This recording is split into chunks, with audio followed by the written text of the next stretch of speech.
Welcome to the deep dive. Today we're taking a look, a really high-level view into where the world's most discerning and wealthy investors are putting their money. We're talking about one of the globe's top luxury real estate spots, Phuket, Thailand. That's right. And look, we're not messing around with travel blogs here, no tourist guides. We're going straight to the source, looking at actual market dynamics, using insights from, real experts on the ground. Our info comes directly from Ocean Worldwide. They're a luxury real estate agency, been based right there in Phuket since, 2004. 20 years, that's significant. That's deep knowledge. Exactly. The agency director, Sandra O'Neill, she spent those 2 decades helping literally thousands of international families, property investors too, figure out this, pretty complex and high-stakes market. So our mission today, boil down their findings, tell you what success and, I suppose, taste really look like in this ultra-exclusive scene. Yeah, and what really jumps out from their analysis is that luxury in Phuket, it's curated. It's a specific product. It's definitely not just about a nice view, though the views are incredible. It's more about these managed ecosystems, top-tier security, and an exclusivity that, frankly, comes with a serious price tag. We've pinpointed 5 key areas from their work that really define the absolute top end of Phuket property investment. And we're going to walk you through how they cater to actually quite different types of wealthy buyers. Okay, let's unpack this. Where should we start? Maybe where the whole Phuket luxury story really took off, the West Coast, that legendary Millionaires Mile. Perfect place to start. It definitely earned that name. This stretch, it runs roughly along that steep, winding hillside, kind of between Kamala and Patong. Historically, this was the spot. If you wanted the most dramatic, the most high-profile location, Millionaires Mile was it, the original aspirational address. And the drama, you can really feel it described. We're talking properties literally perched on cliffs, right? Where the whole design, the architecture, it's all about grabbing those incredible panoramic sunsets over the Andaman Sea. I love that detail from the sources that a lot of these places, you just can't see them from the road. They're built into the cliff. Privacy is clearly king here. Absolutely. That's the core currency. And if you zoom into Kamala, which many see as the sort of heart of Millionaires Mile, well, you understand why villas often kick off north of $1 million US, and they go up sharply from there. It delivers that really unique mix. Seclusion, yes, but also relative proximity to high-end lifestyle stuff. But it's not just private homes, is it? That's interesting. The sources mentioned this strategic blend. You've got these ultra-exclusive private villas sitting alongside very prestigious hotels, Parisa, Cape Sienna, and the newer Intercontinental, which also brought in that super popular beach club, Café Del Mar. So it's luxury, but it's still plugged into the island's, vibrant upscale scene. Exactly. And that brings up the infrastructure point. This is important, especially looking ahead. There's that planned Kathu Patong Expressway. It's expected to really slash travel times. Now, that's potentially a double-edged sword for people invested there. Ah, okay. How so? Well, if you're buying for lifestyle, easier travel into Patong or Phuket town. That's a big plus, right? Yeah. Makes life easier. Convenience factor. But if you're one of those legacy owners, someone who bought specifically for that extreme seclusion, does making it easier to get there maybe dilute that feeling of exclusivity that Millionaires Mile has always traded on? That's a really interesting tension. So for investors purely focused on appreciation, easier access usually means higher property values because more people might consider buying there. Generally, yes. Improved accessibility tends to lift values, expands the potential market. But for that, ultra high net worth buyer who maybe values solitude above all else, they might see that new road quite differently. It suggests those really prime, truly secluded cliffside spots, which are already rare, they could become even more valuable compared to properties nearer the main routes. Scarcity value increases. Right. It's still on the West Coast. Let's hop slightly north. Surin Beach. This place has had quite a journey, hasn't it? From sort of laid-back beach spot to a real magnet for high-end living. Surin is your classic coastal chic zone. Yeah, it definitely evolved. It offers those prestigious addresses, often larger, very customized luxury villas. And unlike the cliffhangers in Kamala, a lot of the top properties here give you direct, easy access right onto the sand, or at least command these magnificent views across the whole bay.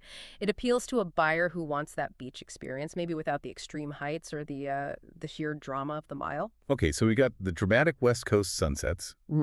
But what if a buyer isn't chasing the sunset spectacle? What if they prioritize genuine peace, maybe huge plots of land, a more understated vibe? Where do they look? Well, that line of thinking pushes us right across the island geographically to the East Coast. Okay. And that brings us to Cape Yamo. Very different market feel over there. You trade the rugged cliffs and those direct and-demand sunsets, yes, but you gain this entirely different atmosphere. Sophisticated elegance, maybe? Yeah. Cape Yamu is really known for its enormous beachfront villas. We're talking significant plots of land, too. So the buyer profile really changes. Less look at me sunset view, more refined space collector. Absolutely. That's a good way to put it. This market definitely attracts those seeking high levels of, well, refined seclusion. People perhaps thinking long-term, multi-generational family estates. It's peaceful grandeur. The feeling is less about being seen, more about having just immense private space, beautifully managed, often with these serene views over Phang Nga Bay. Okay, so that's East Coast seclusion. Let's contrast that with another type of quiet luxury, but back up north. Land. Mm-hmm.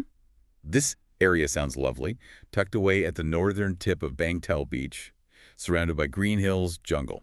Layan is very much defined by its cluster of ultra-luxury resorts. I mean, when you have places like Anantara and Tresara setting the standard, that automatically influences the quality, the design, the pricing of all the private villa developments nearby. The big selling point is that feeling of a tranquil natural escape.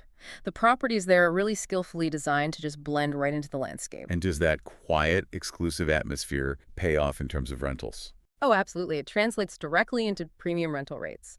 The target market is that very affluent tourist who wants the quiet, exclusive resort experience. It creates a high barrier to entry for renters, which means properties in land tend to hold strong, consistent value if you're looking at rental yields. You've got a really sophisticated clientele there. They love the isolation, but they still demand that five-star service and management make some pretty solid investments. Okay, so shifting gears a bit now. From the quiet corners like Layan to what sounds like the real investment engine room on the Central West Coast, Bang Tao. The analysis consistently flags this as the key investment hotspot. Seems like it hits a sweet spot between luxury living and, well, making good financial sense. Bang Tao's success story is really built on solid foundations, infrastructure and accessibility. You've got this huge beach over 7 kilometers long, highly developed, lots of top-end amenities, and crucially, it's only about a 25-minute drive from Phuket International Airport. For global investors, people flying in and out a lot, that proximity is huge, a massive factor. And here's where the numbers get really eye-popping for anyone learning about this market. The sources mentioned explosive appreciation in Bang Tao. Land values. More than 10 times what they were 2 decades ago. That's just wow. It is staggering growth. Yeah. What drove that? Was it just empty land back then, or? It was really a mix of things. Firstly, there was a strategic vision for Bang Tao. It saw quality, large-scale planned development, not the sort of organic, sometimes messy growth you see elsewhere. Secondly, its sheer size and location made it perfect for building comprehensive amenities around it. And the growth now is sustained by what it offers today. That great blend of high-end shops, loads of international restaurants, famous beach clubs like Catch, Carpe Diem, so that 10x growth. It reflects Bang Tao transforming from just potential into a mature, essential lifestyle destination. Right, so it wasn't just a bubble. It's backed by real demand, real infrastructure that people use. Exactly, which leads us nicely into a specific, really important part within the bigger Bang Tao area, Laguna. People sometimes mix them up, Bang Tao and Laguna, but Laguna is actually a very distinct managed entity. Okay, tell me more. What makes Laguna special enough to get his own mention in the top 5?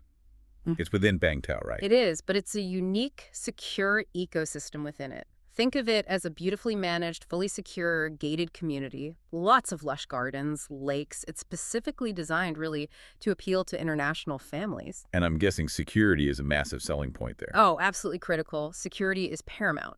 And so is the convenience of being close to the British International School Phuket, BISP. So for business travelers, families may be relocating for a few years or even semi-permanently, Laguna offers this incredibly reliable high-end home base, very few logistical headaches. And that targeted appeal really supports its investment value. And the investment numbers reflect that. The analysis mentions strong rental demand, good yields. How good are we talking? Well, some reports mention figures around 9%, maybe even 10% annually for rental yields, which is, highly competitive anywhere in the world for a stable property market. Wow. And that yield is possible because Laguna properties generally enjoy really high occupancy rates. Plus, its premium image means the properties tend to be quite liquid. It's well known, well managed, generally easier to sell on later. That helps reduce the long-term risk for investors. Okay, it's becoming really clear how these different locations serve different goals. You've got the aspirational, almost statement luxury of the West Coast, and then the very financially solid, secure investment play like Laguna. The overall idea seems to be about getting an asset in a market that just keeps attracting global wealth, right? Balancing the lifestyle dream with smart financial performance. Exactly. And if we sort of pull back and look at the big picture again, we can see the common threads, what really defines luxury real estate across all these different spots. It nearly always boils down to a mix of things. Prime location that's either unobstructed sea views or critical beach access, then spacious villas, usually with private pools naturally, incredibly high-end finishes throughout, and crucially, that element of exclusivity and security that comes from how the development itself is governed or managed. Maybe we can touch briefly on how people actually buy these places. For someone listening who's thinking about international investment, the how is pretty important. How do foreign buyers typically own these high-value assets in Thailand? Sure. The main way for foreign investors, especially for houses or villas, is usually through a secured leasehold structure. This basically gives you the right to use the land and the building and profit from it for a fixed long period, often renewable, maybe up to 90 years total. For villas specifically, another common route is setting up a Thai limited company to actually own the freehold of the asset. The key point is the system is established. It's well understood by international lawyers. So there's clarity, there's confidence for people putting in significant capital. So the reliability of the legal side, plus the quality of the management, those are just as important as the view or the location itself. Precisely. The fundamental value drivers, whether it's Millionaires Mile, Kepiamu, Bangtao, Laguna, or land, they always come back to. Location? Yes. Near stunning beaches or views. World-class infrastructure, schools, restaurants, airport access, and that vital sense of privacy, professional management, and exclusivity, whether it's in a private estate or a sort of resort development. Okay, maybe let's do a quick recap then, just to nail down the distinct flavor of each of these top spots for the listener. Good idea. Let's summarize. If you're drawn to Millionaires Mile, you're essentially buying into that aspirational legacy.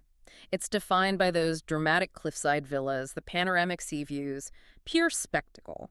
Cape Yamu, over on the East Coast, offers that elegant, sophisticated vibe.